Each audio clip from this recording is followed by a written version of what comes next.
En la mansión donde reinaba el silencio, un padre vivía atrapado en el luto por su hija perdida. Hasta que en un día lluvioso, una niña hambrienta arrodillada en la acera se cruzó en su camino. Sus rasgos tan familiares reabrieron recuerdos que él juraba haber enterrado. Si te ha interesado esta hermosa historia de superación y amor, no olvides suscribirte a nuestro canal y cuéntanos desde qué ciudad nos estás viendo. Continuando. La mansión colonial de Ignacio Ruiz Mendoza se alzaba como un mausoleo en el corazón de San Miguel de Allende. Sus paredes de cantera rosa, que alguna vez habían sido testigos de fiestas y risas, ahora solo contenían el eco de pasos solitarios.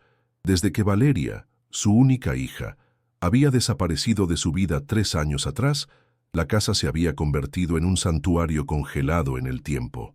Cada rincón permanecía exactamente como Valeria lo había dejado. Su colección de muñecas de porcelana perfectamente alineadas en los estantes, sus libros de cuentos ordenados por colores, su ropa aún colgada en el armario, impregnada de un aroma que se desvanecía con el paso de los días. Las fotos de la niña sonriente dominaban las paredes. Su presencia era tan fuerte que a veces Ignacio juraba escuchar su risa rebotando en los pasillos de azulejos. El tiempo se había detenido para Ignacio. A sus 45 años, este respetado arquitecto había abandonado cualquier pretensión de vida social.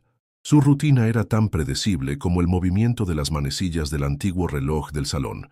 Despertaba antes de que sonara la alarma, desayunaba exactamente a las 6:30, conducía hasta su despacho en el centro histórico, trabajaba mecánicamente en sus proyectos, regresaba a casa a las 18:00, cenaba solo, revisaba algunos planos y se retiraba a dormir.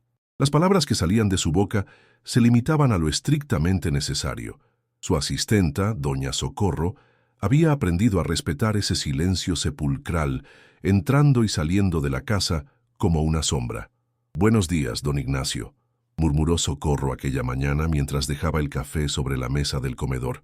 Como siempre, él respondió con un leve movimiento de cabeza. Su rostro, antes vivaz y expresivo, ahora mostraba una barba entrecana cuidadosamente recortada que enmarcaba una mirada vacía. Era 16 de junio, el aniversario del día en que Valeria había partido. Como cada año, Ignacio canceló todas sus citas. Se vistió con el mismo traje oscuro, tomó las mismas flores, girasoles las favoritas de Valeria, y emprendió el camino hacia el cementerio municipal. El cielo de San Miguel amenazaba tormenta. Nubes plomizas avanzaban sobre las cúpulas de las iglesias barrocas, y el aire se sentía pesado, cargado de electricidad. Mientras conducía por las calles empedradas, su mente divagaba entre recuerdos. Valeria saltando en los charcos después de la lluvia, Valeria aprendiendo a montar bicicleta en el Parque Juárez, Valeria recitando poemas en la última posada navideña antes de que todo cambiara. El dolor seguía tan fresco como el primer día. Al doblar por la calle Insurgentes, algo interrumpió el flujo de sus pensamientos. Una figura pequeña se encontraba arrodillada en la acera, justo frente a la parroquia de San Antonio. Era una niña, no tendría más de 10 años. Su cabello negro, largo y enmarañado, caía sobre unos hombros frágiles cubiertos por una blusa desgastada. Sus manos, sucias pero delicadas, estaban entrelazadas en posición de plegaria. Ignacio frenó bruscamente, causando que los vehículos detrás de él tocaran la bocina con indignación. Pero él no los escuchó. Había algo en aquella niña que había perforado la coraza de indiferencia que llevaba años construyendo. Tal vez era la vulnerabilidad de su postura, o quizás la determinación con la que parecía rezar bajo la lluvia que comenzaba a caer. Bajó la ventanilla justo a tiempo para escuchar las palabras que la pequeña pronunciaba con voz temblorosa, pero firme. «Virgencita de Guadalupe, llevo días sin probar bocado. Por favor, ayúdame, aunque sea un tamal, algo para calmar esta hambre». Aquellas palabras atravesaron a Ignacio como un relámpago. En 3 años nada había logrado conmoverlo, ni las súplicas de su esposa antes de abandonarlo, incapaz de soportar su depresión, ni los intentos de sus amigos por sacarlo de su aislamiento, ni siquiera los consejos del terapeuta que había dejado de visitar hace meses. Pero la plegaria sincera de aquella niña desconocida había conseguido lo imposible, despertar algo en su interior. Con movimientos casi automáticos, estacionó el coche y descendió bajo la lluvia que arreciaba. Se acercó lentamente a la niña, quien, al notar su presencia, levantó el rostro. El impacto fue inmediato y devastador. Aquellos ojos grandes y oscuros, aquella nariz pequeña y respingada, la forma en que su labio inferior temblaba ligeramente, era como mirar a Valeria. La semejanza era tan extraordinaria que Ignacio sintió que el suelo se movía bajo sus pies. La niña no huyó. Lo miró con una mezcla de temor y esperanza, como si intuyera que aquel extraño representaba la respuesta a su oración. ¿Tienes hambre?, preguntó Ignacio, sorprendido por su propia voz, ronca por el desuso. Ella asintió levemente, sin dejar de observarlo. «Me llamo Ignacio. ¿Cómo te llamas tú?» «Soledad», respondió la niña, con una voz que parecía demasiado madura para su edad. «Pero todos me dicen Sole». Ignacio extendió su mano, ofreciéndole protección contra la lluvia con su paraguas. «Ven conmigo, Sole. Te invito a comer algo». La niña dudó por un instante, como si evaluara si podía confiar en aquel desconocido. Finalmente, tomó su mano. Estaba helada. «¿A dónde vamos?», preguntó ella mientras Ignacio la guiaba hacia su automóvil. «A un lugar donde podrás comer todo lo que quieras», respondió él, sin saber exactamente por qué había dicho eso, por qué había decidido llevarla consigo, por qué sentía esa conexión inexplicable. La llevó a la posada, un restaurante tradicional cerca del jardín principal. La mesera los miró con curiosidad. El elegante arquitecto Ruiz Mendoza, acompañado por una niña evidentemente de la calle, pero Ignacio, con la dignidad que lo caracterizaba, pidió para ella enchiladas suizas, arroz, frijoles y una malteada de chocolate. Sole comió con una mezcla de avidez y educación que resultaba conmovedora. Entre bocados, Ignacio descubrió que llevaba semanas viviendo en las calles de San Miguel, que había escapado del orfanato Santa María en Querétaro y que había llegado a la ciudad en la parte trasera de un camión de verduras. «¿Por qué escapaste?», preguntó Ignacio, observando cómo ella limpiaba el plato con un trozo de tortilla. «Las monjas no son malas», respondió Sole tras un momento de reflexión, «pero yo no pertenezco allí. Siento que estoy buscando algo, o a alguien». Mientras la escuchaba hablar, Ignacio notaba más y más similitudes con Valeria. La forma en que arrugaba la nariz al pensar, cómo inclinaba ligeramente la cabeza al hacer una pregunta, el gesto de morderse el labio cuando dudaba. La lluvia seguía cayendo con fuerza cuando salieron del restaurante. Ignacio sabía que lo correcto sería llevarla con las autoridades, contactar al DIF, asegurarse de que regresara al orfanato, pero algo dentro de él se rebeló contra esa idea. «¿Tienes dónde pasar la noche?», preguntó, sabiendo perfectamente la respuesta. Sole negó con la cabeza. Sus ojos reflejaban resignación, como si estuviera acostumbrada a dormir bajo los portales de la plaza o en los bancos del jardín. «Puedes quedarte en mi casa esta noche», se escuchó decir Ignacio. «Mañana veremos qué hacer». El rostro de la niña se iluminó por un momento, pero inmediatamente adoptó una expresión cautelosa. «¿Por qué me ayuda? Ni siquiera me conoce». Ignacio no supo qué responder. ¿Cómo explicarle a esta niña que veía en ella el fantasma de su hija?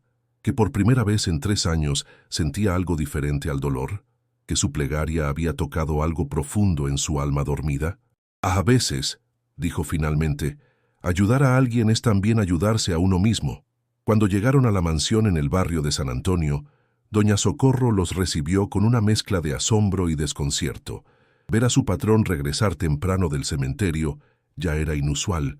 Verlo acompañado por una niña desconocida era sencillamente extraordinario.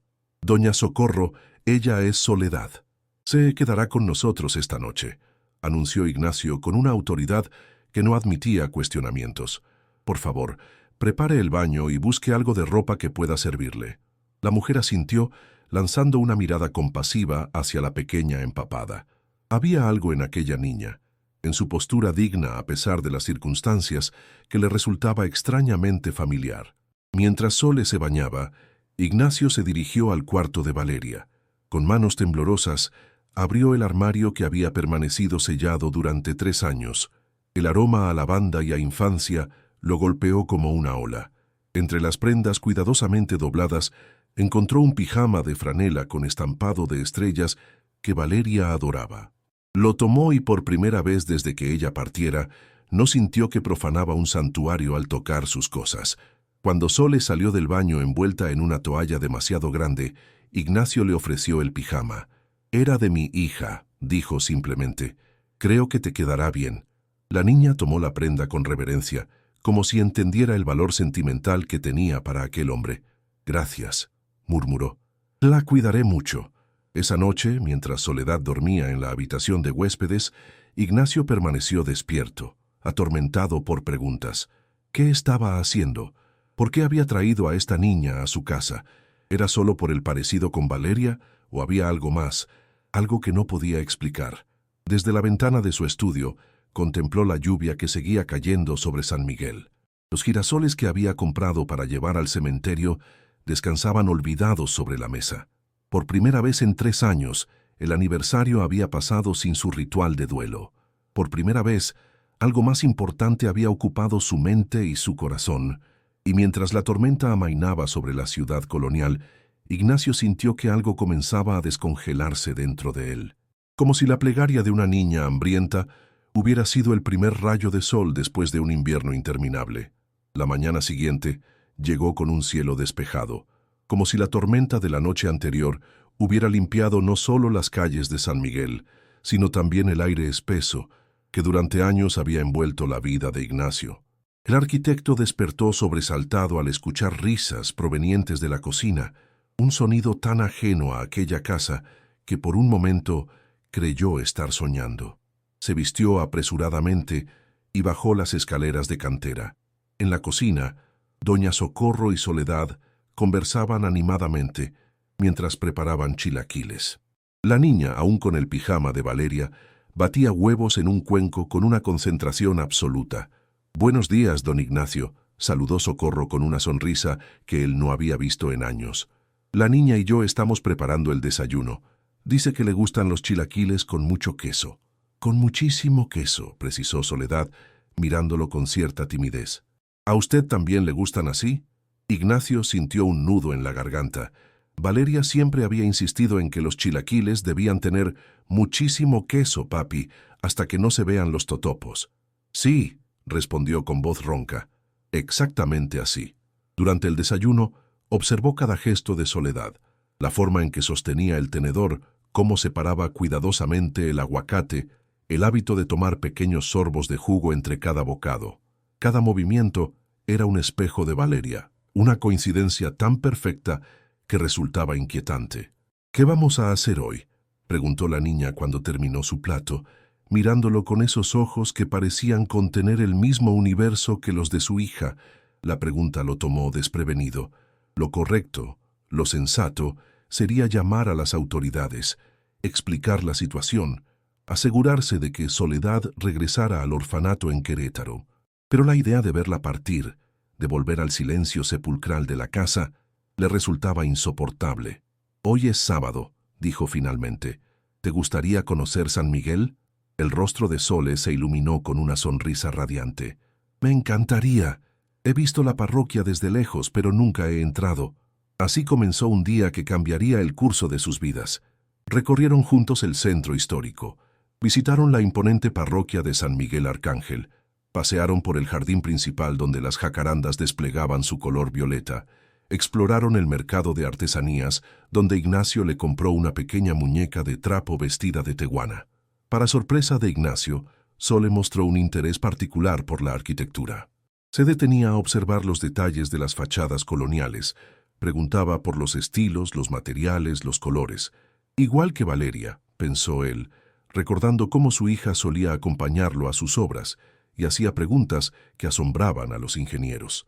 A mediodía, mientras comían helado en una banca del jardín, Soledad se animó a hablar sobre su vida. «Nunca conocí a mis papás», dijo, fijando la mirada en su helado de vainilla que comenzaba a derretirse. «Las monjas dicen que me dejaron en la puerta del orfanato cuando era bebé. Solo dejaron una nota con mi nombre y mi fecha de nacimiento». Ignacio escuchaba con atención, sintiendo que cada palabra de la niña profundizaba la conexión inexplicable que sentía hacia ella. «A veces sueño con ellos», continuó Sole. «Sueño que mi mamá tiene una voz muy dulce y que canta canciones de cuna, y que mi papá es alto y me lleva sobre sus hombros. ¿Y por qué decidiste escapar del orfanato?, preguntó Ignacio, conteniendo la emoción que amenazaba con quebrar su voz. Soledad permaneció en silencio por un momento, como si buscara las palabras adecuadas, porque sentía que tenía que encontrar algo, como si alguien me estuviera llamando. Levantó la mirada y sus ojos se encontraron con los de Ignacio. ¿Es raro eso? No, respondió él, conmovido por la profundidad que veía en aquella mirada infantil. No es raro en absoluto. Regresaron a la mansión cuando el sol comenzaba a ponerse, tiñendo de naranja las cúpulas y campanarios de San Miguel. Durante la cena, Soledad mostró signos de cansancio después del largo día de exploración. Ignacio la acompañó hasta la habitación de huéspedes, pero al pasar frente al cuarto de Valeria, la niña se detuvo abruptamente. «¿Qué hay ahí?», preguntó señalando la puerta cerrada. Ignacio sintió que el corazón se le aceleraba. «Era la habitación de mi hija», respondió con dificultad. «¿Dónde está ella ahora?» «Ella se fue. Hace 3 años». Soledad pareció percibir el dolor en su voz y no hizo más preguntas. Sin embargo, antes de entrar a su habitación, dijo algo que dejó a Ignacio paralizado. «Huele a lavanda. Me gusta ese olor. En mis sueños mi mamá siempre huele a lavanda». Aquella noche, mientras Soledad dormía, Ignacio permaneció en su estudio, atormentado por pensamientos y sospechas que parecían descabelladas, pero que no podía ignorar. El parecido físico, los gestos idénticos, esa conexión inmediata, la mención de la lavanda, el perfume que Valeria siempre había usado, todo apuntaba a algo imposible, algo que desafiaba la lógica, pero que resonaba como una verdad profunda en su corazón. Con manos temblorosas, abrió el cajón donde guardaba los documentos más importantes. Entre ellos, encontró el acta de nacimiento de Valeria, fechada el 12 de marzo de 2013 en Querétaro. Su madre, Elena Vargas, había fallecido durante el parto, dejando a Ignacio solo con una bebé recién nacida y un dolor inmenso. Pero había algo más, algo que no encajaba en sus recuerdos. Rebuscó entre papeles antiguos hasta encontrar un sobre amarillento que no había abierto en años. Contenía los informes médicos del parto. Y allí, en letras negras sobre papel blanco, una revelación que lo dejó sin aliento: parto gemelar, nacidos vivos, 2. La habitación pareció dar vueltas a su alrededor. ¿Gemelas? ¿Valeria había tenido una hermana gemela? ¿Cómo era posible que no lo supiera? Los recuerdos de aquellos días eran confusos, nublados por el dolor de haber perdido a Elena. Recordaba haber llegado al hospital demasiado tarde, cuando Elena ya había dejado este mundo.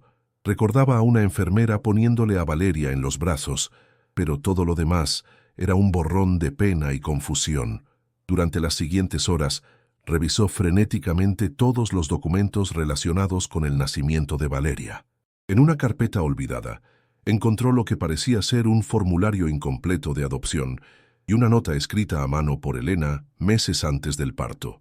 «Si algo me sucede, por favor, manténlas juntas. Prométemelo, Ignacio».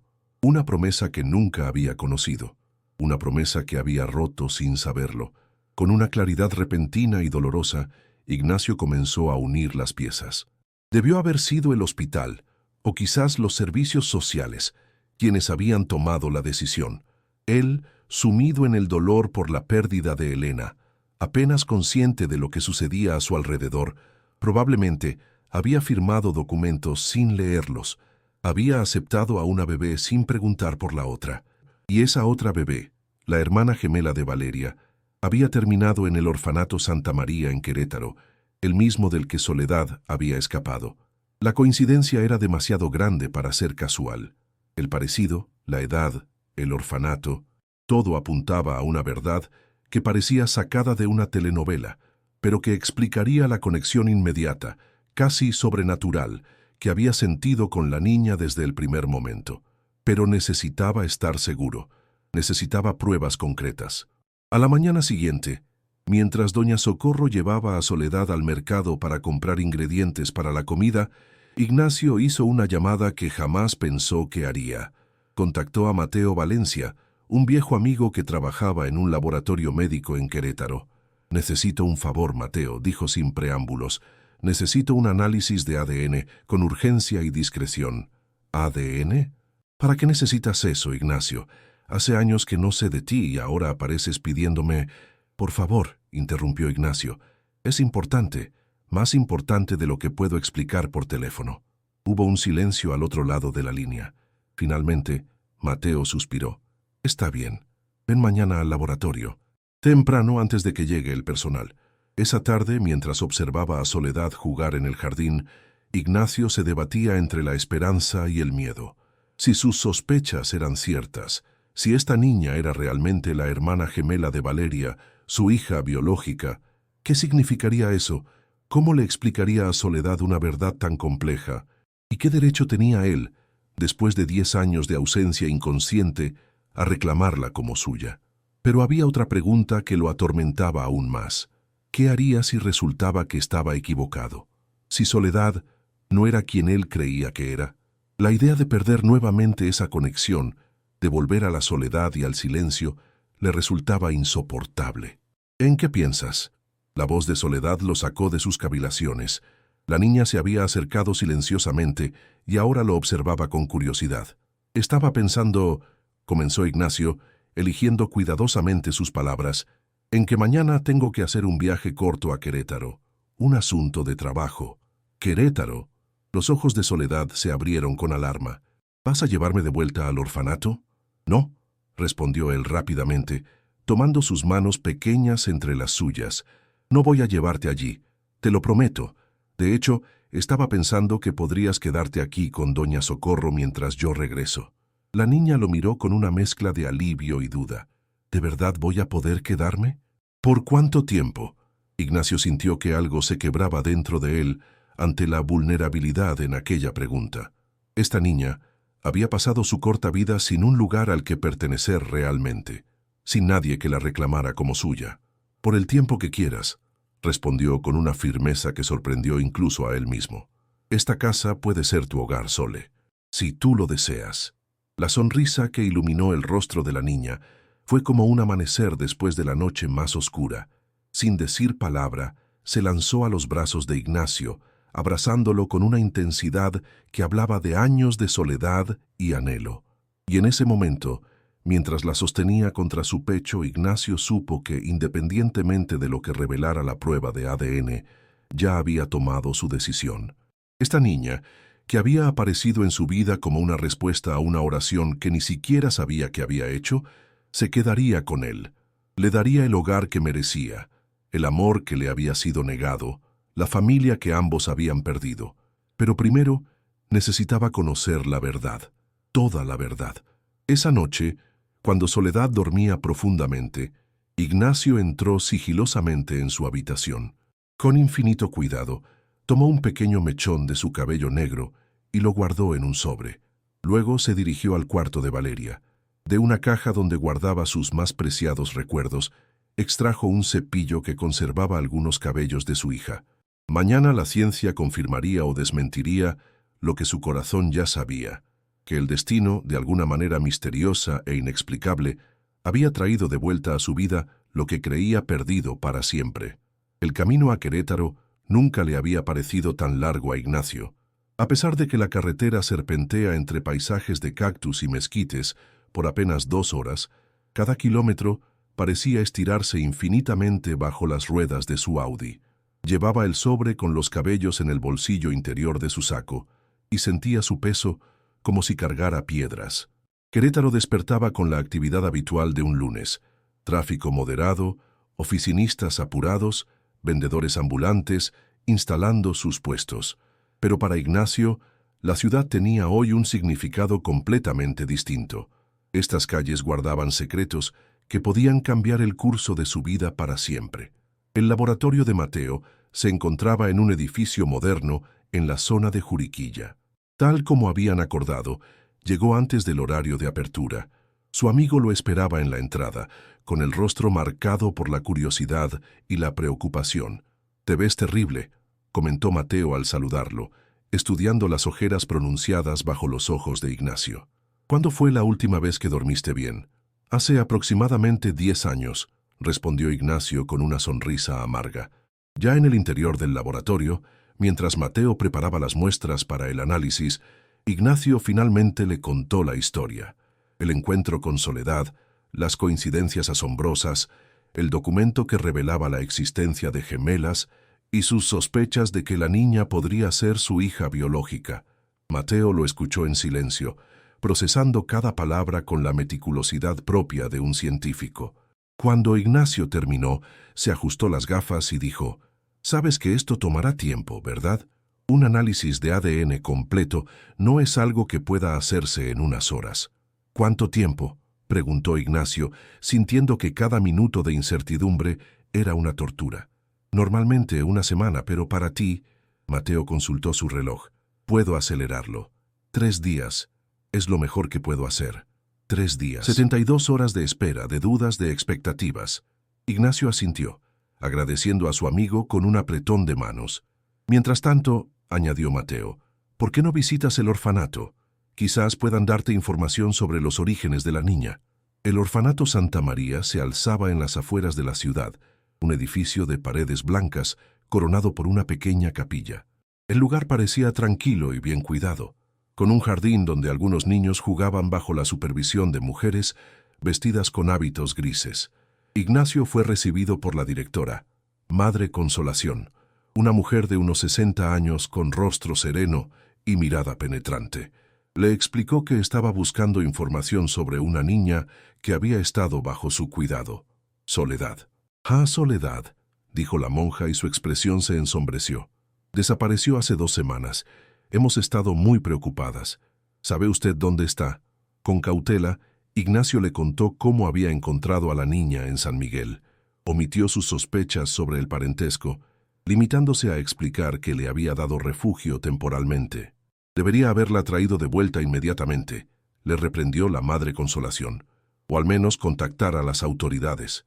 «Lo sé», admitió Ignacio, «pero hay circunstancias especiales. Necesito saber más sobre ella, sobre su origen». La monja lo estudió con intensidad, como si evaluara sus intenciones. Finalmente, suspiró y se levantó. «Venga conmigo». Lo condujo a través de pasillos silenciosos hasta una pequeña oficina atestada de archivadores. Tras buscar en uno de ellos, extrajo una carpeta delgada. «Esto es todo lo que tenemos sobre Soledad», dijo, abriéndola sobre el escritorio. «Fue dejada en nuestra puerta el 15 de marzo de 2013, recién nacida. Solo traía consigo esta nota». Le mostró un papel amarillento, protegido dentro de una funda plástica. La caligrafía era elegante pero apresurada. «Su nombre es Soledad. Nació el 12 de marzo de 2013. Por favor, cuídenla. Algún día vendré por ella». El 12 de marzo de 2013. La misma fecha de nacimiento de Valeria. Ignacio sintió que el suelo se movía bajo sus pies. «¿Quién la trajo?», preguntó con voz temblorosa. «No lo sabemos con certeza. Fue durante la noche». La hermana portera escuchó el llanto y encontró una canasta. Dentro estaba la bebé, la nota y esto. La monja extrajo de la carpeta un pequeño medallón de plata con forma de corazón. Ignacio lo reconoció al instante. Era idéntico al que él le había regalado a Elena al descubrir su embarazo, el mismo que Valeria había llevado siempre consigo. Con manos temblorosas, tomó el medallón y lo abrió. Dentro, una diminuta fotografía. Elena sonriendo, con su cabello negro enmarcando su rostro angelical. «Elena», susurró, sintiendo que las lágrimas acudían a sus ojos. «¿Conoce a la madre?», preguntó la Madre Consolación sorprendida. Ignacio no podía hablar. El pasado que creía conocer tan bien se desmoronaba ante sus ojos, revelando una historia completamente diferente. Una historia de separación, de secretos, de una promesa rota. Necesito ver los registros del hospital», dijo finalmente, devolviendo el medallón. «Del Hospital Central de Querétaro, del 12 de marzo de 2013. «Eso no será fácil», respondió la monja. «Los registros médicos son confidenciales. Soy el padre de Valeria Ruiz Vargas, nacida ese mismo día. Si mis sospechas son correctas, también soy el padre de Soledad». La revelación pareció impactar a la Madre Consolación. Su expresión cambió de la sorpresa a la comprensión. «Ahora entiendo por qué la niña siempre decía que su padre vendría por ella algún día, como si lo supiera de alguna manera». ¿Ella decía eso? La pregunta de Ignacio fue apenas un susurro. Desde muy pequeña, mientras los otros niños jugaban a ser adoptados por familias desconocidas, Soledad insistía en que su padre vendría a buscarla, que él no sabía que ella existía, pero que un día la encontraría. La monja sonrió levemente. Siempre pensamos que era su forma de lidiar con el abandono, pero quizás era algo más, completó Ignacio, sintiendo un escalofrío recorrer su espalda. Una conexión que no podemos explicar. El resto del día lo pasó en el Hospital Central, enfrentándose a la burocracia y las políticas de confidencialidad. Fue necesaria la intervención de Mateo, quien conocía al director médico, para que finalmente le permitieran acceder a los registros de aquel día fatídico. En la soledad de una pequeña sala de archivos, Ignacio revisó el expediente del parto de Elena. Las palabras bailaban ante sus ojos cansados. Parto gemelar, complicaciones, hemorragia posparto, fallecimiento de la madre, gemelas en buen estado, y luego una anotación manuscrita que hizo que su corazón se detuviera. A petición del padre, quien se encuentra en estado de shock por el fallecimiento de la madre, una de las gemelas será entregada en adopción. Documentos firmados. La bebé será llevada al orfanato Santa María. Ignacio no recordaba haber firmado semejante documento. No recordaba haber tomado tal decisión, pero los días posteriores a la partida de Elena eran un borrón confuso de dolor y medicamentos para dormir. ¿Era posible que hubiera firmado algo así sin ser plenamente consciente? ¿Que hubiera entregado a una de sus hijas en un estado de desesperación? Continuó revisando el expediente y encontró algo aún más perturbador, una nota del psiquiatra que lo había atendido en aquellos días. El paciente muestra signos de negación y disociación. Ha expresado que no podría cuidar de 2 bebés solo y que una es suficiente dolor.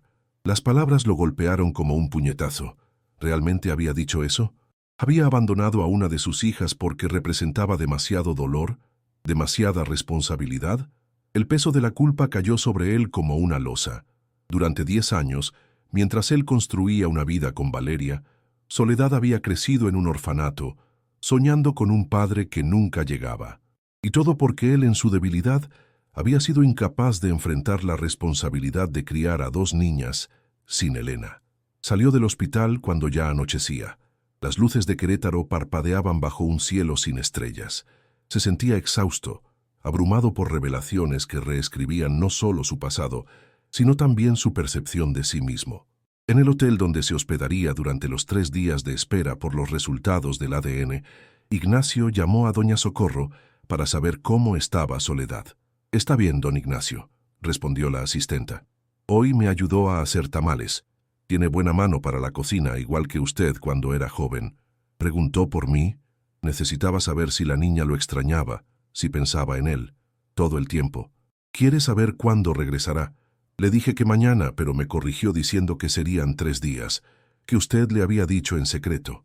Ignacio frunció el ceño. «Yo no le dije eso, Socorro».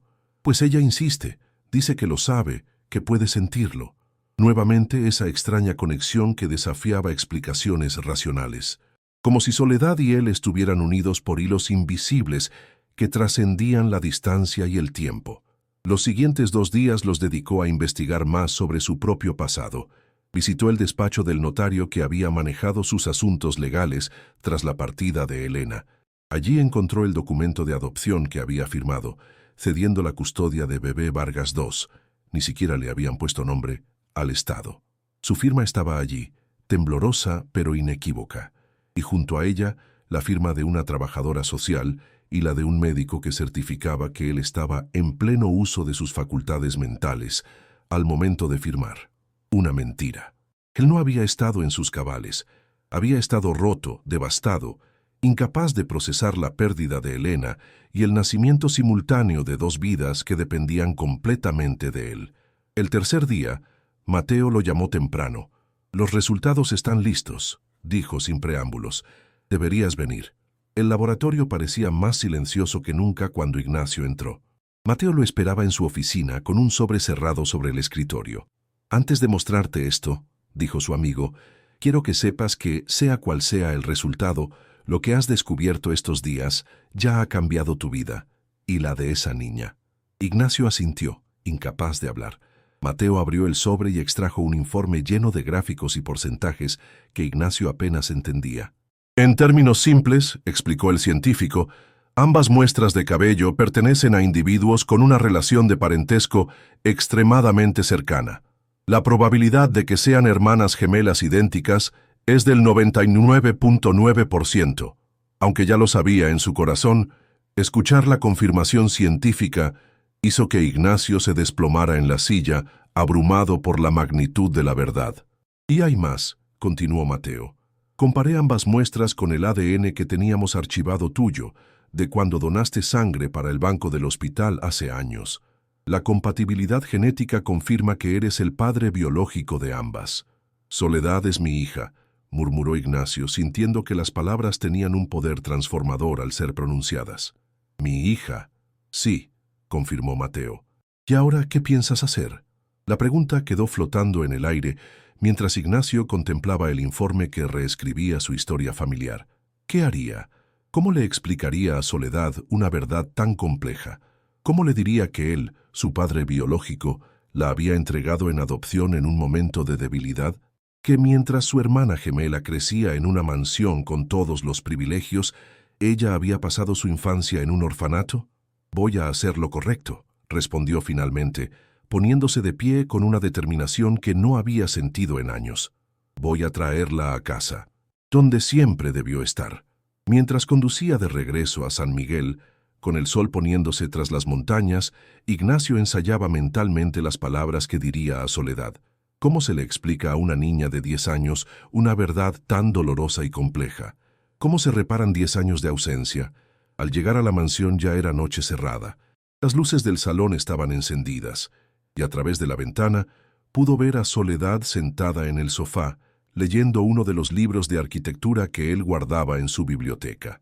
La escena era tan natural, tan perfecta, que por un momento dudó en interrumpirla con revelaciones que podrían alterarlo todo, pero ya no había vuelta atrás. La verdad, por dolorosa que fuera, era preferible a vivir en la ignorancia o la mentira. Entró silenciosamente. Soledad levantó la mirada del libro y al verlo, su rostro se iluminó con una sonrisa que era puro Valeria, puro Elena. «¡Volviste!», exclamó corriendo hacia él. Sabía que serían 3 días. Lo sabía. Ignacio se arrodilló para quedar a su altura y la abrazó con fuerza, sintiendo que por fin abrazaba no solo a la niña que había encontrado rezando bajo la lluvia, sino también a la parte de sí mismo que había estado perdida durante una década. «Sí», respondió con voz quebrada, «he vuelto, y tengo algo muy importante que contarte». La luz tenue de la lámpara del salón proyectaba sombras suaves sobre los rostros de Ignacio y Soledad. Se habían sentado en el sofá, uno junto al otro, mientras doña Socorro les servía chocolate caliente y discretamente se retiraba, intuyendo que algo importante estaba a punto de suceder. «¿Es algo malo?», preguntó Soledad, estudiando la expresión tensa de Ignacio. «¿Me vas a llevar de vuelta al orfanato?». «No», respondió él rápidamente. «No es eso, es algo difícil de explicar. Algo sobre ti, sobre mí, sobre nosotros». La niña sostuvo la taza de chocolate entre sus manos pequeñas, esperando. Había en su mirada una madurez que iba más allá de sus 10 años, como si de alguna manera estuviera preparada para lo que iba a escuchar. Ignacio respiró profundamente. Había ensayado este momento durante todo el viaje de regreso, pero ahora las palabras parecían inadecuadas, insuficientes para transmitir la complejidad de lo que había descubierto. «Sole, ¿recuerdas que te hablé de mi hija, la que vivía en esta casa?». La niña asintió. «Dijiste que se había ido. ¿Cómo se llamaba?». «Valeria. Se llamaba Valeria». Su voz se quebró ligeramente al pronunciar el nombre. «Ella no se fue voluntariamente. Tuvo un accidente, hace 3 años. Un accidente automovilístico cuando regresábamos de Guanajuato. No quería entrar en detalles sobre aquella tarde lluviosa, el camión que invadió su carril, el impacto que destrozó el lado del pasajero donde iba Valeria. Algunos recuerdos eran demasiado dolorosos para ser compartidos, especialmente con una niña». «Lo siento mucho», dijo Soledad, y en sus ojos brilló una compasión genuina. Por eso estabas tan triste cuando te conocí, ¿verdad? Ignacio asintió, sorprendido por su intuición. Sí, desde entonces no había vuelto a sentir esperanza hasta que te encontré. Tomó un sorbo de chocolate para darse valor y continuó. Valeria nació el 12 de marzo de 2013 en Querétaro. Su madre, Elena, era la mujer más maravillosa que he conocido. Pero ella también nos dejó ese día durante el parto. El 12 de marzo es mi cumpleaños también, comentó Soledad con asombro. ¡Qué coincidencia! No es una coincidencia, Sole. Ignacio tomó sus manos entre las suyas. He descubierto algo estos días en Querétaro. Algo que cambia todo lo que creía saber sobre mi vida. Sobre nuestra vida. Con delicadeza, le contó lo que había encontrado. Los documentos del hospital, el registro del parto gemelar, la decisión tomada en un momento de desesperación. Le explicó cómo, sin ser plenamente consciente, había entregado a una de sus hijas en adopción, mientras se quedaba con la otra. Lo que intento decirte, Sole, concluyó con voz temblorosa, es que tú y Valeria eran gemelas idénticas. Tú eres mi hija biológica. El silencio que siguió pareció extenderse por una eternidad. Soledad mantenía los ojos fijos en su taza, ahora vacía.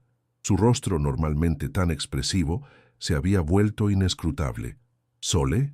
Ignacio sentía que el corazón se le saldría del pecho. ¿Entiendes lo que te estoy diciendo? Cuando por fin habló, su voz era apenas un susurro. Toda mi vida he soñado con que mi papá vendría a buscarme algún día. Las otras niñas del orfanato se burlaban de mí. Decían que era tonta, que nadie vendría, que había sido abandonada como ellas.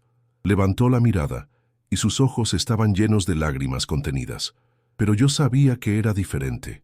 Sentía que alguien me estaba esperando, que alguien me extrañaba sin saber que yo existía. Sole, yo... No, interrumpió ella, y en su tono había una firmeza sorprendente. Déjame terminar. Cuando escapé del orfanato, no sabía a dónde iba. Solo sabía que tenía que salir de allí, que tenía que buscar. Algo me llevó a San Miguel. Algo me hizo arrodillarme en esa calle, precisamente ese día, a esa hora. Ignacio recordó la escena. La niña rezando bajo la lluvia, pidiendo ayuda, justo en el aniversario de la partida de Valeria. Cuando te vi, continuó Soledad, sentí algo extraño, como si te conociera de toda la vida, como si hubiera encontrado lo que estaba buscando sin saber qué era. Las lágrimas que había estado conteniendo comenzaron a correr por sus mejillas. ¿Por qué no me quisiste, papá? ¿Por qué te quedaste con ella y no conmigo? La pregunta atravesó a Ignacio como un cuchillo. ¿Cómo explicarle que no había sido una elección consciente? ¿Que el dolor lo había cegado? ¿Que había vivido 10 años sin saber que ella existía? Nunca supe de ti, Sole, respondió con voz quebrada. Te juro que nunca supe que tenía otra hija.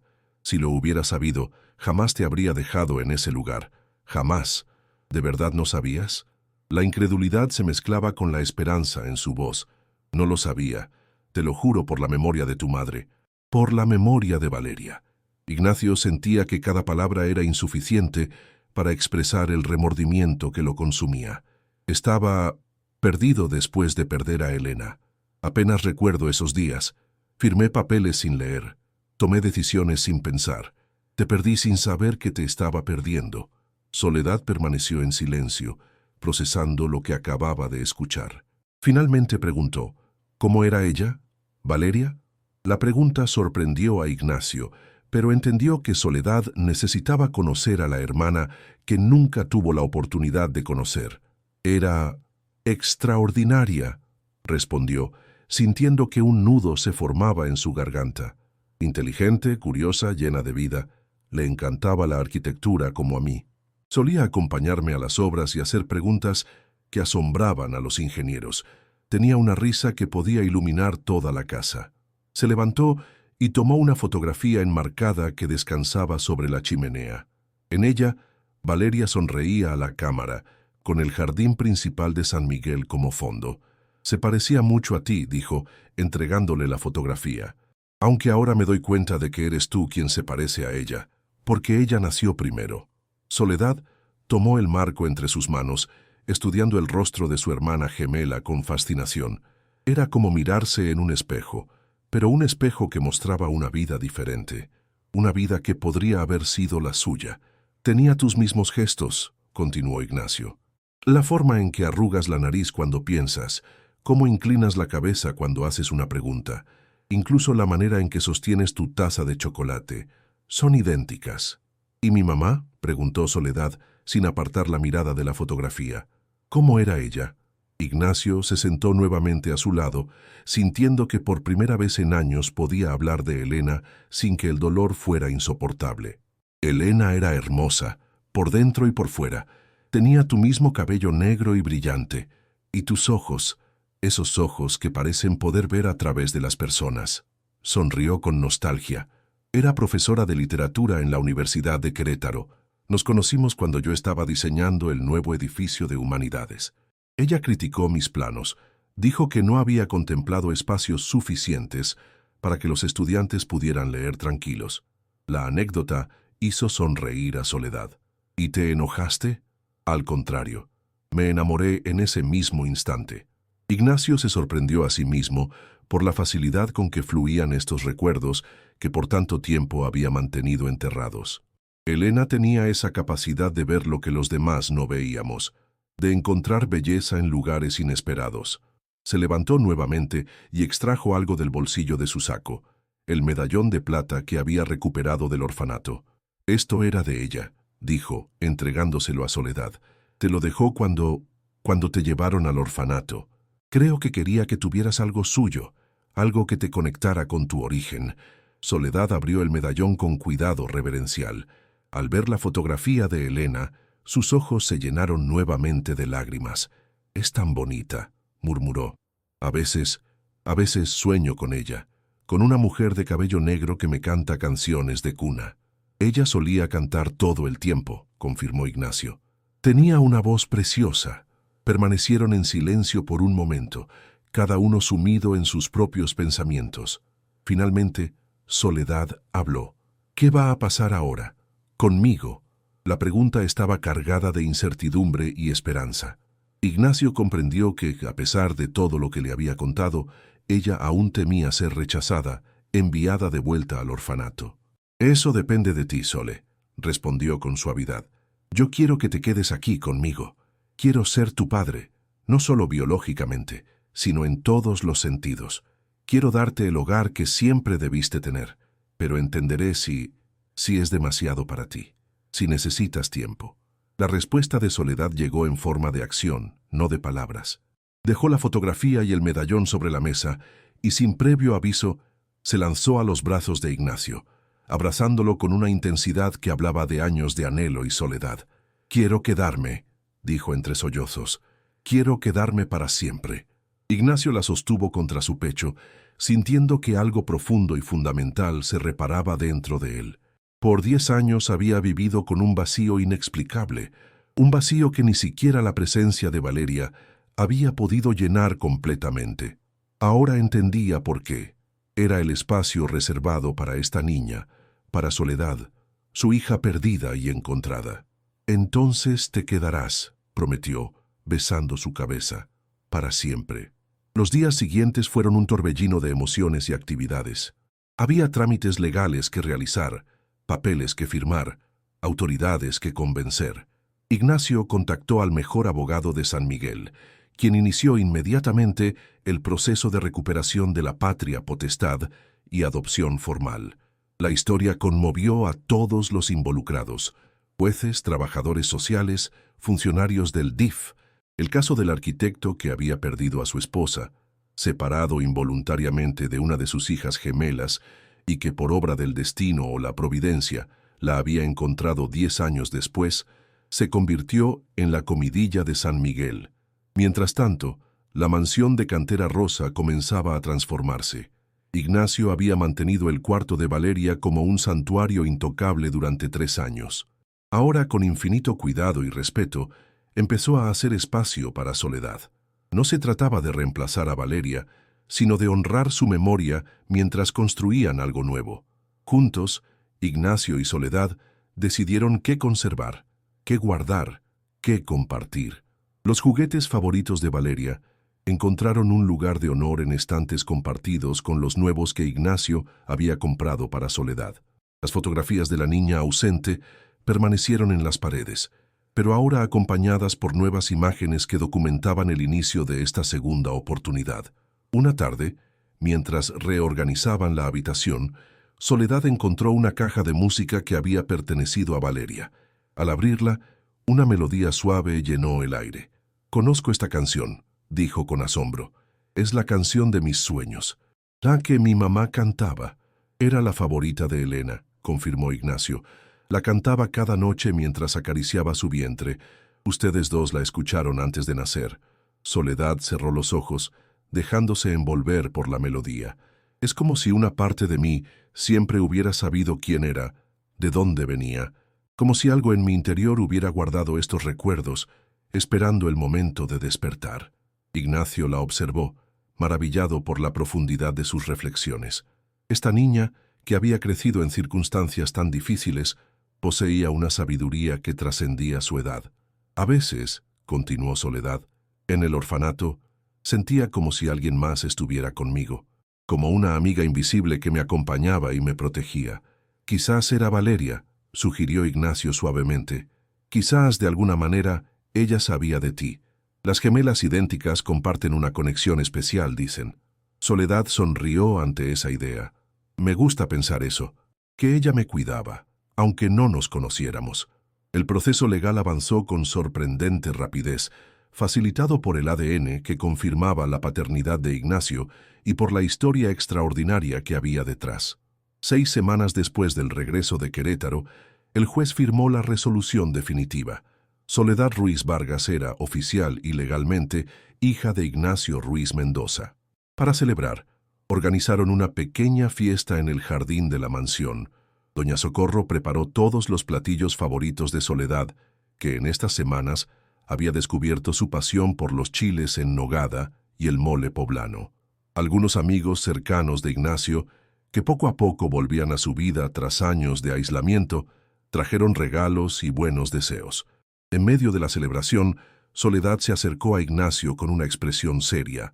«He estado pensando», dijo, «en mi nombre». «¿Qué pasa con él?», preguntó Ignacio intrigado. «Quiero añadir algo. Quiero llamarme Soledad Valeria Ruiz Vargas». La petición tomó a Ignacio por sorpresa. «¿Estás segura? No tienes que hacerlo por mí».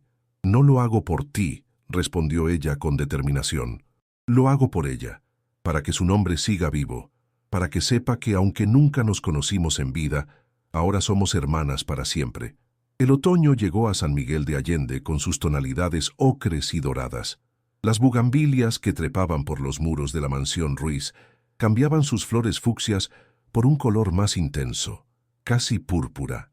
Las mañanas amanecían con una neblina suave que se disipaba con los primeros rayos del sol, revelando la ciudad colonial en toda su belleza. Habían pasado 3 meses desde que Soledad Valeria se convirtió oficialmente en una Ruiz Vargas.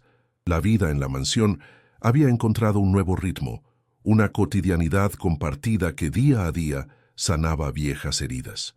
La niña había comenzado a asistir al prestigioso Colegio Williams, donde rápidamente destacó por su inteligencia y creatividad. Los profesores estaban asombrados por su facilidad para las matemáticas y su pasión por la literatura, 2 áreas aparentemente opuestas que en ella convergían con naturalidad. A pesar de las lagunas en su educación formal, producto de la enseñanza irregular en el orfanato, Soledad mostraba una sed de conocimiento que la impulsaba a superar cualquier obstáculo. Aquella mañana de domingo, Ignacio preparaba el desayuno mientras Soledad ponía la mesa en la terraza. Se había convertido en un ritual compartido. Hotcakes los domingos, acompañados de frutas frescas y chocolate caliente. «¿Sabes qué día es hoy?», preguntó Soledad mientras colocaba los platos. Ignacio sonrió. «Domingo 16 de septiembre, Día de la Independencia. Y también es nuestro aniversario», añadió ella con una sonrisa cómplice. «Hoy hace exactamente 4 meses que me encontraste rezando frente a la parroquia». Ignacio se detuvo un momento, conmovido por la precisión con que ella recordaba aquella fecha. Para Soledad, ese día marcaba el inicio de su verdadera vida, el momento en que todo cambió. «Tienes razón», dijo llevando el plato de hotcakes a la mesa. «Deberíamos celebrarlo». «¿Qué te gustaría hacer?», Quiero ir al cementerio, respondió ella con una seriedad que no era habitual en su carácter normalmente alegre. Quiero visitar a Valeria y llevarle girasoles. La petición tomó a Ignacio por sorpresa. En estos meses, Soledad había mostrado gran interés por conocer todo sobre su hermana gemela. Había revisado álbumes de fotos, preguntado por sus gustos y aficiones. Incluso había leído los libros que Valeria más había amado, pero nunca había expresado el deseo de visitar su tumba. ¿Estás segura?, preguntó con suavidad. Puede ser difícil. Estoy segura, afirmó Soledad con determinación. Siento que debo hacerlo, como si ella me estuviera llamando. Ignacio asintió comprendiendo. Desde el principio, había percibido en Soledad una conexión inexplicable con Valeria, algo que trascendía lo racional. A veces, la niña mencionaba detalles sobre su hermana que nadie le había contado, como si accediera a recuerdos compartidos a través de algún vínculo misterioso que ni siquiera la partida había podido romper. Después del desayuno, se prepararon para la visita. Soledad eligió un vestido blanco con pequeñas flores bordadas, sorprendentemente similar al que Valeria había usado en su última fotografía. Se recogió el cabello en una trenza, exactamente como le gustaba llevarlo a su hermana. Pasaron por el mercado de flores, donde compraron un ramo de girasoles grandes y radiantes. Mientras los seleccionaban, una anciana que vendía veladoras los observó con curiosidad. ¿Son para alguien especial?, preguntó, con esa familiaridad tan característica de los pueblos pequeños. Para mi hermana, respondió Soledad con naturalidad. Son sus favoritas. La mujer sonrió entregándole una pequeña vela perfumada. Ponle esta también, para que su luz nunca se apague. Soledad tomó la vela, agradecida por el gesto. Durante el trayecto hacia el cementerio municipal, permaneció en silencio, sosteniendo el ramo de girasoles como si fuera un tesoro. El cementerio de San Miguel, a diferencia de otros, tenía un aire casi alegre, con sus tumbas decoradas con colores brillantes, fotografías enmarcadas y pequeños altares que hablaban de una cultura que celebraba la vida incluso en la muerte. Aún así, Ignacio sintió un nudo en el estómago al traspasar la entrada. No había regresado desde aquel día lluvioso en que encontró a Soledad. Caminaron entre las lápidas hasta llegar a un rincón tranquilo, bajo la sombra de un ahuehuete centenario. Allí, una placa de mármol rosa indicaba el lugar donde descansaba Valeria Ruiz Vargas. Amada hija, luz eterna en nuestros corazones, rezaba la inscripción. Soledad se arrodilló frente a la tumba, colocando los girasoles y la vela con delicadeza. Ignacio permaneció unos pasos atrás, dándole espacio para este momento íntimo. «Hola, Valeria», la escuchó decir con voz clara. «Soy yo, Soledad, tu hermana. He venido a conocerte». La naturalidad con que hablaba era conmovedora. No había artificialidad ni dramatismo en sus palabras, solo la sencillez de quien conversa con alguien familiar. «Papá me ha contado todo sobre ti. Sé que te gustaba dibujar edificios y que coleccionabas piedras de colores. Sé que tenías una tortuga llamada Lenta Luz y que odiabas la sopa de verduras». Hizo una pausa. «Yo también la odio. Debe ser cosa de gemelas». Ignacio sintió que los ojos se le llenaban de lágrimas. Escuchar a Soledad hablar con tanta naturalidad sobre estos detalles cotidianos hacía que Valeria pareciera más presente que nunca. «A veces siento que te conozco, aunque nunca nos vimos», continuó Soledad. «A veces sueño con cosas que luego descubro que te pasaron a ti. Es extraño, pero me gusta. Es como si una parte de ti viviera en mí». Encendió la vela y la colocó junto a los girasoles. La pequeña llama bailaba suavemente en la brisa otoñal. «No sé si puedes escucharme desde donde estás, pero quiero que sepas que estoy cuidando a papá y que estoy usando tu habitación. Espero que no te moleste. He dejado tus libros favoritos donde estaban y tu colección de piedras, pero he añadido algunas cosas mías. Ahora es nuestro cuarto». Se quedó en silencio un momento, como si escuchara una respuesta que solo ella podía oír. Luego sonrió y añadió: «Y sí, usaré tu nombre con orgullo, Soledad Valeria Ruiz Vargas, para que siempre estemos juntas». Ignacio observaba la escena, conmovido por la madurez y sensibilidad de esta niña que en tan poco tiempo había transformado su vida. Cuando Soledad se levantó y volvió hacia él, notó que sus ojos brillaban, pero no había tristeza en ellos, sino una especie de paz. «Está contenta», dijo simplemente. «Siente que ahora la familia está completa». Ignacio no cuestionó cómo podía saber eso. Había aprendido a respetar esa conexión especial que Soledad parecía mantener con su hermana. Simplemente la abrazó, agradecido por este regalo inesperado que la vida le había dado, una segunda oportunidad para ser padre, para sanar, para reconstruir lo que creía perdido para siempre. De regreso a casa, tomaron un desvío para pasar por el jardín botánico. Era otro de los lugares favoritos de Valeria, donde solían pasar tardes enteras identificando plantas y observando colibríes. Soledad nunca había estado allí, pero mientras recorrían los senderos entre cactus y agaves, se movía con la familiaridad de quien regresa a un sitio conocido. «Aquí está», dijo de repente, deteniéndose frente a un enorme árbol de arrayán. «El árbol de los deseos». Ignacio la miró sorprendido. Era exactamente así como Valeria llamaba a ese árbol, donde solían colgar pequeñas notas con sus sueños y anhelos. «¿Cómo sabes de este lugar?», preguntó intrigado. Soledad se encogió de hombros. «No lo sé, simplemente lo sé. Es como si ya hubiera estado aquí antes». Sacó del bolsillo de su vestido un pequeño papel doblado. «He traído un deseo para colgar. ¿Puedo preguntar qué has pedido?», inquirió Ignacio mientras la ayudaba a atar el papel a una rama baja. «He pedido que seamos una familia feliz», respondió con sencillez. «Tú, yo y el recuerdo de Valeria y mamá». Las palabras tocaron algo profundo en el corazón de Ignacio. 4 meses atrás no hubiera creído posible sentirse así nuevamente, esperanzado, pleno, con ganas de construir un futuro. La llegada de Soledad había sido como un milagro, una respuesta a una plegaria que ni siquiera sabía que había hecho. Esa noche, mientras ayudaba a Soledad con su tarea de matemáticas, Ignacio recibió una llamada inesperada. Era Mateo, su amigo del laboratorio en Querétaro. «Ignacio, disculpa que te moleste tan tarde», dijo con un tono que denotaba cierta urgencia. «Pero ha surgido algo que creo que deberías saber». «¿De qué se trata?», preguntó sintiendo un presentimiento extraño. «¿Recuerdas cuando hicimos las pruebas de ADN para confirmar que Soledad era tu hija? Bueno, parte del protocolo estándar es mantener los resultados en nuestra base de datos por si surgen coincidencias relevantes en el futuro. ¿Y ha surgido algo? Sí. Hoy recibimos muestras de una mujer que está buscando a su familia biológica. El sistema ha encontrado una coincidencia parcial con tus muestras y las de Soledad». Ignacio sintió que el suelo se movía bajo sus pies. «¿Qué estás diciendo exactamente, Mateo?»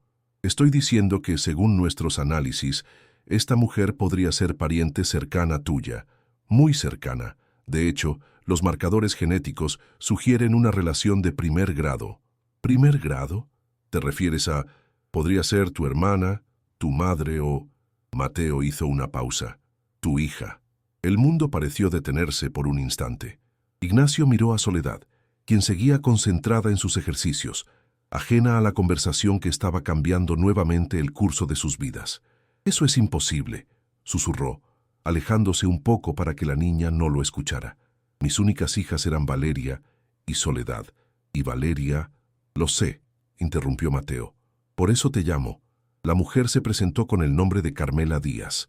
Dice que hace 3 años estuvo involucrada en un accidente en la carretera a Guanajuato. Un accidente donde una niña resultó gravemente herida.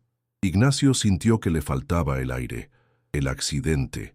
La imagen de Valeria atrapada entre los hierros retorcidos del auto. Los paramédicos diciendo que no había nada que hacer. El hospital. El certificado de partida. «¿Qué está insinuando esta mujer?», preguntó con voz temblorosa. «Dice que trabajaba como enfermera en el hospital donde llevaron a tu hija, que la niña sobrevivió, pero quedó en coma, y que tú, destrozado por la noticia inicial de su muerte, te fuiste antes de que pudieran informarte del error. Eso es absurdo, me hubieran localizado. Yo nunca cambié de dirección, nunca me fui de San Miguel». Según ella, hubo una confusión administrativa. Cuando intentaron contactarte, ya habías iniciado los trámites funerarios. Y ella... Mateo dudó. Ella dice que, como la niña no tenía a nadie más, decidió hacerse cargo de ella. La llevó a Monterrey, donde le dieron tratamiento especializado. Valeria despertó del coma 6 meses después, pero había perdido la memoria. Ignacio se dejó caer en una silla, abrumado por lo que estaba escuchando. Era demasiado fantástico, demasiado inverosímil, y sin embargo, ¿dónde está esa mujer ahora?, preguntó finalmente. En Querétaro, quiere verte, y quiere que conozcas a la niña. Bueno, ya no tan niña, tiene 13 años ahora. 13 años. La edad que tendría Valeria si estuviera viva, si nunca hubiera partido. Necesito pensar, dijo Ignacio. Esto es demasiado. Lo entiendo, respondió Mateo, pero no esperes demasiado. Esa mujer parece decidida a encontrarte. Después de colgar, Ignacio permaneció inmóvil, tratando de procesar lo que acababa de escuchar. Era imposible. Tenía que serlo. Él había identificado el cuerpo de Valeria en la morgue. Había organizado su funeral. Había visto cómo bajaban su pequeño ataúd a la tierra. Y sin embargo, una duda comenzó a crecer en su interior. Recordaba aquellos días como un borrón de dolor y medicamentos, los tranquilizantes que le habían dado para que pudiera funcionar. La insistencia del director del hospital en que no viera el cuerpo más de lo necesario, debido a las heridas. El ataúd cerrado durante el funeral. «Papá, ¿estás bien?». La voz de Soledad lo sacó de sus pensamientos. La niña lo observaba con preocupación. «Estás muy pálido». «Estoy bien, cariño», respondió intentando sonreír, solo un poco cansado. Soledad no pareció convencida. «¿Quién llamó?». Parecía algo importante. Ignacio dudó. ¿Cómo explicarle a esta niña que apenas comenzaba a sentirse segura y amada, que existía la posibilidad de que su hermana gemela, a quien creían perdida, pudiera estar viva? ¿Cómo introducir esta nueva incertidumbre en sus vidas? Era un colega, mintió. Un asunto de trabajo. Soledad lo miró fijamente, con esos ojos que parecían poder leer su alma. «No es verdad», dijo simplemente. «Tiene que ver con Valeria, ¿verdad?». «Lo siento aquí». Se tocó el pecho, como un tirón, como si alguien me estuviera llamando. Ignacio la contempló, asombrado una vez más por esa intuición que desafiaba toda explicación racional. Siempre había existido ese vínculo inexplicable entre las gemelas, una conexión que aparentemente ni siquiera la muerte había podido romper. ¿O acaso no había muerte que romper? «Soledad», dijo finalmente tomando sus manos, «hay algo que debo contarte.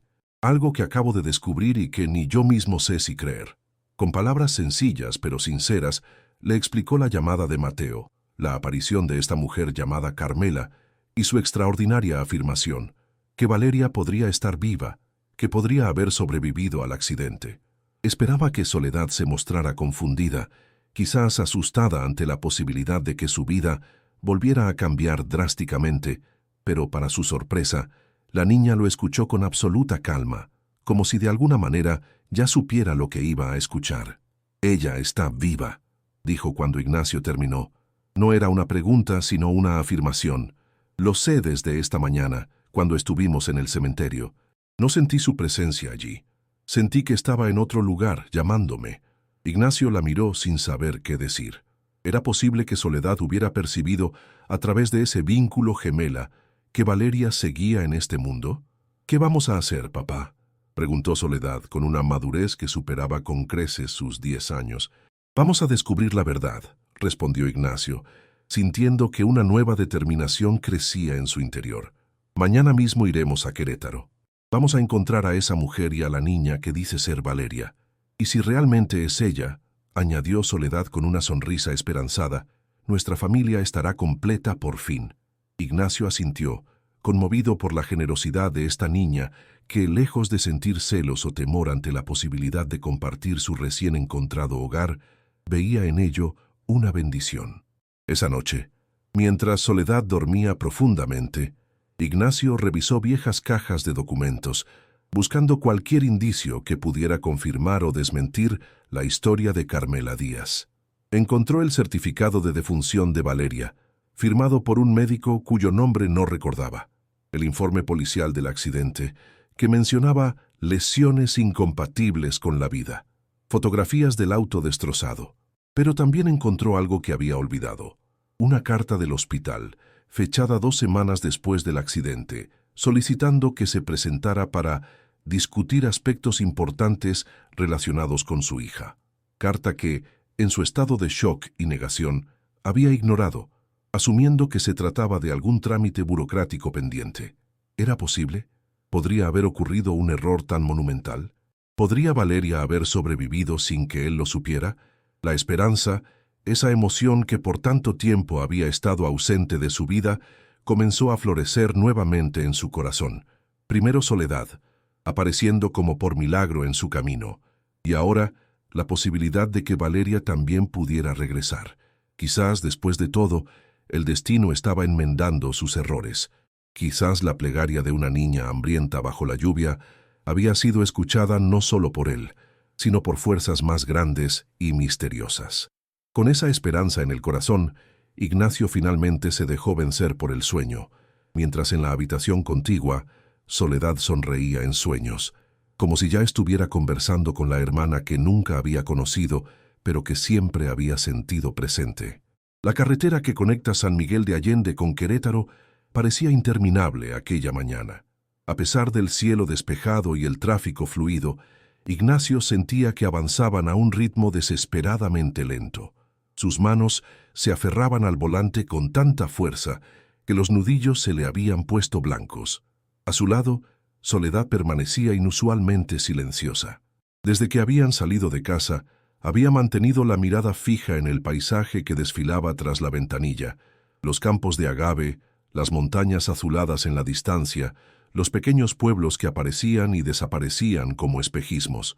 «¿En qué piensas?», preguntó Ignacio intentando distraerse de la ansiedad que le oprimía el pecho. Soledad se volvió hacia él, con esos ojos que parecían contener sabiduría de siglos. «Estoy pensando en cómo será, si se parecerá a mí, si recordará algo de antes, si realmente es Valeria», precisó Ignacio, aún temeroso de abrazar por completo una esperanza que podría destrozarlo si resultaba falsa. «Es posible que haya cambiado. Han pasado 3 años, y según lo que dijo esa mujer, Carmela perdió la memoria. Pero algunos recuerdos nunca se pierden», respondió Soledad con una convicción que sorprendió a Ignacio. «Están guardados en un lugar tan profundo que ni siquiera el olvido puede alcanzarlos». ¿Cómo podía esta niña, que había pasado su corta vida en un orfanato, poseer tal comprensión sobre la naturaleza de la memoria y el alma?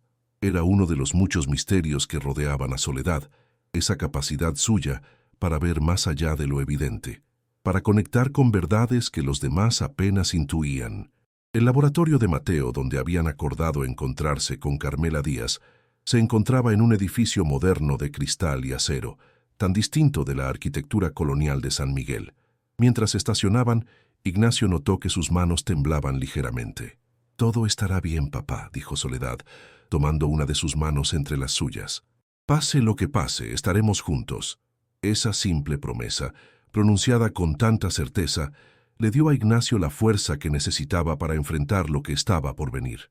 Mateo los recibió en la entrada, con una expresión que mezclaba nerviosismo y expectación.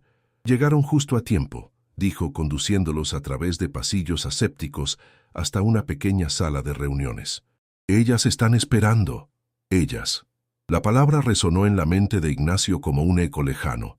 Al otro lado de esa puerta podría estar su hija, la niña que había llorado como perdida para siempre. O podría estar una impostora, alguien que, por razones que no alcanzaba a comprender, pretendía ser Valeria. «¿Estás listo?», preguntó Mateo con la mano en el picaporte. Ignacio asintió, incapaz de articular palabra. Soledad apretó su mano con más fuerza. La puerta se abrió. La sala de reuniones era pequeña pero luminosa, con grandes ventanales que dejaban entrar la luz de la mañana.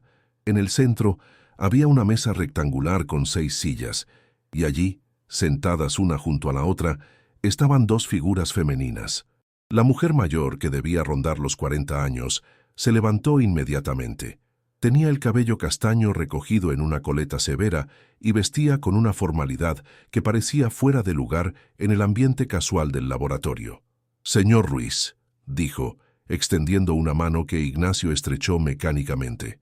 «Soy Carmela Díaz. Gracias por venir». Pero Ignacio apenas la escuchaba. Su atención estaba completamente capturada por la figura que permanecía sentada, medio oculta por la silueta de Carmela. Era una adolescente de unos 13 años, con el cabello negro como la noche recogido en una trenza idéntica a la que Soledad llevaba ese día. Vestía una blusa blanca y una falda azul, y sus manos, delicadas y pálidas, jugueteaban nerviosamente con un pequeño objeto que Ignacio no podía distinguir. Cuando finalmente levantó la mirada, el mundo pareció detenerse. Esos ojos grandes y oscuros, con ese brillo peculiar que siempre había caracterizado a Valeria. La forma de su rostro, ahora más definido por el paso de la infancia a la adolescencia. La pequeña cicatriz en la barbilla, resultado de una caída en bicicleta cuando tenía 5 años. «Valeria», susurró Ignacio, sintiendo que las piernas le fallaban. La joven lo miró con una mezcla de curiosidad y cautela, pero no hubo reconocimiento en su expresión. «Me llamo Luna», dijo con voz suave. «Luna Díaz. Luna, no Valeria». La esperanza que había comenzado a florecer en el corazón de Ignacio se marchitó un poco, y sin embargo, el parecido era demasiado extraordinario para ser una coincidencia. Fue entonces cuando notó que Soledad se había quedado paralizada a su lado, con los ojos fijos en la adolescente, como si estuviera viendo un fantasma. O más bien, como si estuviera viendo su propio reflejo, pero transformado por el paso del tiempo. «Tú eres mi hermana», dijo Soledad con una certeza absoluta.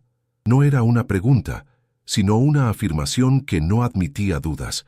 Luna la miró sorprendida, y luego miró a Carmela como buscando orientación o permiso. «Luna», intervino Carmela con un tono que pretendía ser dulce pero sonaba ensayado, «este señor cree que tú podrías ser su hija, la que perdió en el accidente, y esta niña, bueno, aparentemente sería tu hermana gemela». «Yo no creo nada», corrigió Ignacio, recuperando su voz y su determinación. «Yo sé que ella es Valeria, mi hija». Se acercó lentamente a la mesa, sin apartar los ojos de la joven que, según todos los indicios, era su primogénita. A pesar de los 3 años transcurridos, a pesar de los cambios propios de la adolescencia, cada rasgo de su rostro gritaba su identidad. «¿Puedo?», preguntó, señalando la silla vacía junto a Luna. La joven asintió, aún con esa expresión cautelosa pero curiosa. Cuando Ignacio se sentó, pudo ver finalmente lo que ella sostenía entre sus manos. Un pequeño medallón de plata en forma de corazón, idéntico al que Soledad había encontrado con sus pertenencias en el orfanato, idéntico al que Elena llevaba siempre consigo. «¿De dónde sacaste eso?», preguntó sintiendo que el corazón se le aceleraba. Luna pareció sorprendida por la pregunta. «Siempre lo he tenido. Es lo único que conservo de antes del accidente». Miró a Carmela como si buscara confirmar que estaba bien hablar de eso. La mujer asintió levemente. «Luna sufrió un grave traumatismo en el accidente», explicó Carmela, dirigiéndose a Ignacio. Cuando despertó del coma 6 meses después, no recordaba nada de su vida anterior, ni su nombre, ni su familia, ni de dónde venía. Solo tenía este medallón, que llevaba puesto cuando la encontraron entre los restos del vehículo. «¿Y por qué no intentaste encontrar a su familia?», preguntó Ignacio, sintiendo que la ira comenzaba a mezclarse con la confusión y la esperanza. «¿Por qué la mantuviste contigo todos estos años?». Carmela suspiró como si hubiera estado esperando esa pregunta. «Lo intenté, de verdad que sí. Contacté con el hospital, con la policía, pero me dijeron que el padre de la niña había identificado el cuerpo y realizado el funeral, que legalmente Valeria Ruiz Vargas estaba registrada como fallecida. ¿Y no se te ocurrió que podría haber un error? Que tal vez lo que identifiqué no era...». No pudo terminar la frase. La idea de que hubiera enterrado a otra niña, creyendo que era Valeria, era demasiado perturbadora para articularla en voz alta. «Por supuesto que lo pensé», respondió Carmela, y por primera vez su voz sonó genuinamente afectada.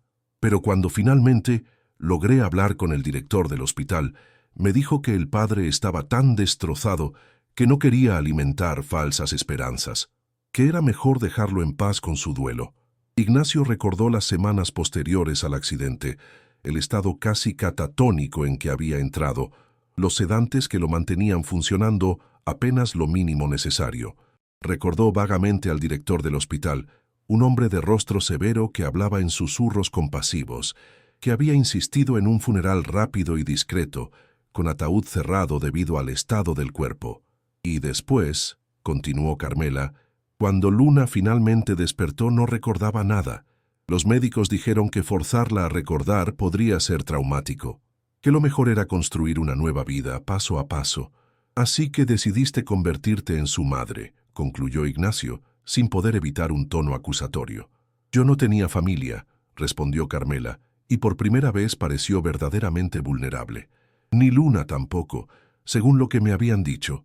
Nos necesitábamos mutuamente. Un silencio denso cayó sobre la sala. Ignacio observaba a Luna, buscando en su rostro adolescente los rasgos de la niña que había perdido. Estaban todos allí, transformados por el tiempo, pero inconfundibles.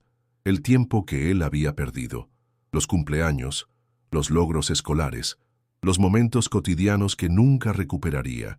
Fue Soledad quien rompió el silencio. Se había acercado silenciosamente y ahora estaba de pie junto a Luna, observándola con una mezcla de fascinación y reconocimiento.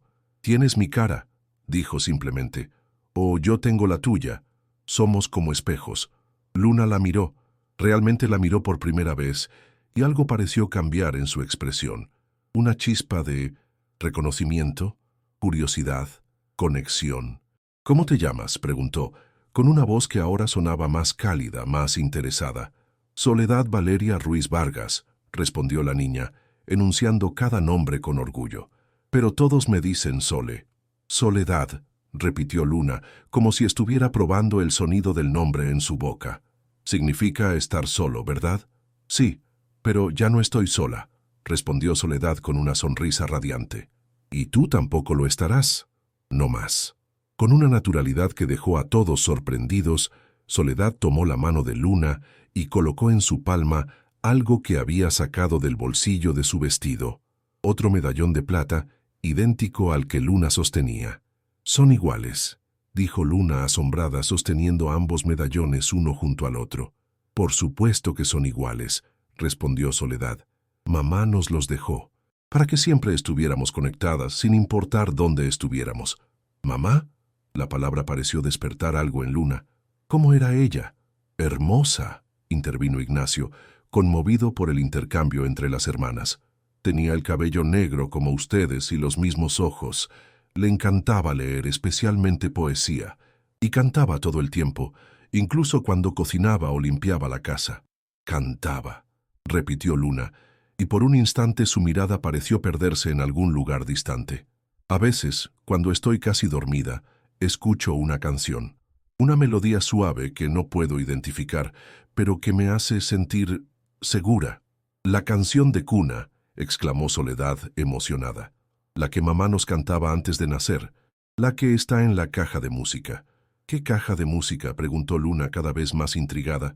«La que está en nuestra habitación en San Miguel», respondió Soledad. «Era tuya. Bueno, nuestra, de las dos».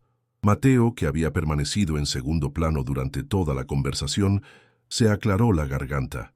«Creo que sería bueno proceder con la prueba de ADN», sugirió, «para confirmar oficialmente lo que parece bastante claro». Carmela asintió, aunque su expresión se había vuelto sombría. Ignacio comprendió que la mujer comenzaba a darse cuenta de las implicaciones de todo esto. Si Luna resultaba ser Valeria, como todo indicaba, tendría que devolverla a su familia biológica.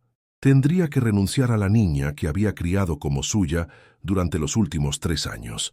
Mientras Mateo tomaba las muestras necesarias para la prueba, explicando que los resultados preliminares estarían listos en unas horas gracias a la tecnología avanzada del laboratorio, Ignacio observaba a las 2 hermanas. Soledad había tomado asiento junto a Luna y ahora le mostraba fotografías en su teléfono. La mansión en San Miguel, el jardín con su fuente de cantera, la habitación que compartirían si Luna decidía regresar con ellos. «¿Y este perro?», preguntó Luna, señalando una foto donde aparecía un Golden Retriever de aspecto bonachón. «Es Rayo», explicó Soledad. «Lo adoptamos hace un mes. Le puse ese nombre porque es lo más rápido que hay, pero él es bastante lento en realidad». Hizo una pausa. «Tú solías tener una tortuga llamada Lenta Luz, ¿verdad?». Luna la miró sorprendida. «¿Cómo lo sabes?». «Papá me lo contó», respondió Soledad, aunque Ignacio notó algo peculiar en su tono, como si hubiera algo más que no estaba diciendo. A medida que pasaban las horas, esperando los resultados, La tensión inicial fue dando paso a una conversación cada vez más fluida. Luna hacía preguntas sobre San Miguel, sobre la vida allí, sobre la escuela a la que asistía Soledad. Ignacio, por su parte, preguntaba con delicadeza sobre la vida de Luna en Monterrey, sus estudios, sus aficiones. Descubrió que, a pesar de la pérdida de memoria, muchos de los gustos e intereses de Valeria habían persistido en Luna. Su pasión por el dibujo, su facilidad para las matemáticas, su amor por los animales. Era como si la esencia de su hija hubiera sobrevivido intacta, a pesar de los nuevos recuerdos y experiencias que habían construido su identidad como Luna. Carmela permanecía mayormente en silencio, observando la interacción con una mezcla de resignación y tristeza. En un momento en que Luna y Soledad se habían alejado para comprar algo en la máquina expendedora del pasillo, Ignacio se acercó a ella. «Gracias», dijo simplemente, «por cuidarla, por mantenerla a salvo». Carmela lo miró sorprendida. Claramente esperaba reproches, no gratitud. «Yo la quiero», respondió con voz quebrada, «como si fuera mi propia hija». «Lo sé», asintió Ignacio, «y ella siempre podrá contar contigo. No pretendo apartarla de ti completamente. Eso sería cruel para ambas». Los ojos de Carmela se llenaron de lágrimas. «¿Lo dices en serio?» «Por supuesto. Luna, Valeria, ha tenido dos vidas. No podemos simplemente borrar una de ellas y pretender que la otra es la única válida. Tendremos que encontrar un equilibrio, un camino que respete ambas partes de quién es ella». Carmela asintió, visiblemente conmovida por la comprensión y generosidad que no esperaba. «Nunca quise causar daño», dijo. «Al principio realmente intenté encontrar a su familia, pero cuando me dijeron que estaba oficialmente, que ya no estaba en este mundo, que su padre había realizado el funeral, simplemente no supe qué hacer. Y luego, cuando despertó sin recuerdos, pareció lo más natural convertirme en su familia». «Entiendo», dijo Ignacio, y realmente lo entendía. Los giros del destino, las decisiones tomadas en momentos de crisis, las consecuencias imprevistas de nuestros actos. Él mismo había entregado a Soledad en adopción en un momento de debilidad, sin ser plenamente consciente de lo que hacía. ¿Quién era él para juzgar a esta mujer que, a su manera, había salvado a Valeria? Cuando Mateo regresó con los resultados, nadie en la sala se sorprendió. La confirmación científica solo ratificaba lo que ya sabían en sus corazones. Luna Díaz era, sin lugar a dudas, Valeria Ruiz Vargas, la hermana gemela idéntica de Soledad, la hija de Ignacio y Elena. Los días siguientes fueron un torbellino de emociones, conversaciones y arreglos legales. Hubo visitas al hospital donde Valeria había sido atendida después del accidente, reuniones con el director médico, quien admitió el terrible error administrativo que había llevado a declarar su muerte prematuramente, y largas sesiones con abogados para regularizar su situación legal. Pero lo más importante fue el tiempo que pasaron juntos, conociendo, redescubriendo, construyendo puentes entre pasado y presente, entre recuerdos perdidos y nuevos comienzos. Una semana después del encuentro en el laboratorio, regresaron a San Miguel. Valeria, quien había decidido mantener ambos nombres, Luna Valeria, como un reflejo de sus dos vidas, viajaba en el asiento trasero junto a Soledad. Durante todo el camino, las hermanas conversaron sin pausa, como si intentaran recuperar los 10 años que habían pasado separadas. Al llegar a la mansión de cantera rosa, Valeria se detuvo en la entrada, observando la fachada con una expresión indescifrable. «Es extraño», dijo. «No recuerdo haber estado aquí antes, pero se siente familiar». «Es tu hogar», respondió Soledad, tomando su mano. «Siempre lo ha sido». Esa noche, después de una cena preparada por doña Socorro, quien no había dejado de llorar desde que supo que la niña había regresado, Ignacio encontró a las hermanas en la habitación que ahora compartían. Estaban sentadas en la cama, con la caja de música abierta entre ellas, escuchando la suave melodía que tantas veces Elena había cantado. «¿Interrumpo?», preguntó desde la puerta. «No, papá», respondió Soledad con una sonrisa. «Estábamos hablando de mamá y de cómo nos encontró el destino». «¿El destino?». Ignacio entró y se sentó en el borde de la cama. «Sí», asintió Valeria. «Sole dice que no fue casualidad que nos separáramos y volviéramos a encontrarnos. Que algunas almas están destinadas a reunirse, sin importar lo que pase. Y yo creo que tiene razón, dijo Ignacio, conmovido por la sabiduría que veía en los ojos de sus hijas. De alguna manera, el universo ha corregido sus errores. Nos ha dado una segunda oportunidad. Una segunda oportunidad, repitió Valeria. Y por primera vez desde que la había reencontrado, Ignacio vio en su rostro la sonrisa plena y radiante que tanto había extrañado. La sonrisa de Elena. Me gusta cómo suena eso. Fuera, el cielo nocturno de San Miguel se desplegaba en toda su magnificencia, salpicado de estrellas que parecían más brillantes que nunca. Desde algún lugar del jardín, Rayo ladró alegremente, como si también él celebrara la reunión de esta familia que el destino había fragmentado y vuelto a unir. Y mientras la caja de música seguía tocando su dulce melodía, Ignacio supo que por fin, después de tanto dolor y tanta búsqueda, había encontrado la paz. Una paz que no significaba ausencia de desafíos. Todavía quedaba un largo camino por recorrer, especialmente para Valeria, cuya memoria quizás nunca regresaría completamente, sino la certeza de que, pasara lo que pasara, enfrentarían el futuro juntos, como una familia, como siempre debió ser. Meses después, en una tarde tranquila de primavera, Ignacio observaba desde la terraza a sus hijas jugando en el jardín. Soledad enseñaba a Valeria cómo hacer coronas de flores, una habilidad que había aprendido en el orfanato.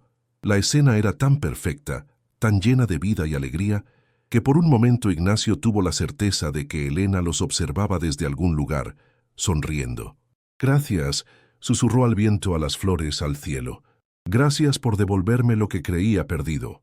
Y en ese momento, como respondiendo a su gratitud, un colibríes, el pájaro favorito de Elena, se detuvo frente a él por un instante, sus alas batiendo tan rápido que parecían un borrón iridiscente, antes de alejarse hacia el horizonte, donde el sol comenzaba a ponerse, tiñendo de dorado las cúpulas y campanarios de San Miguel de Allende.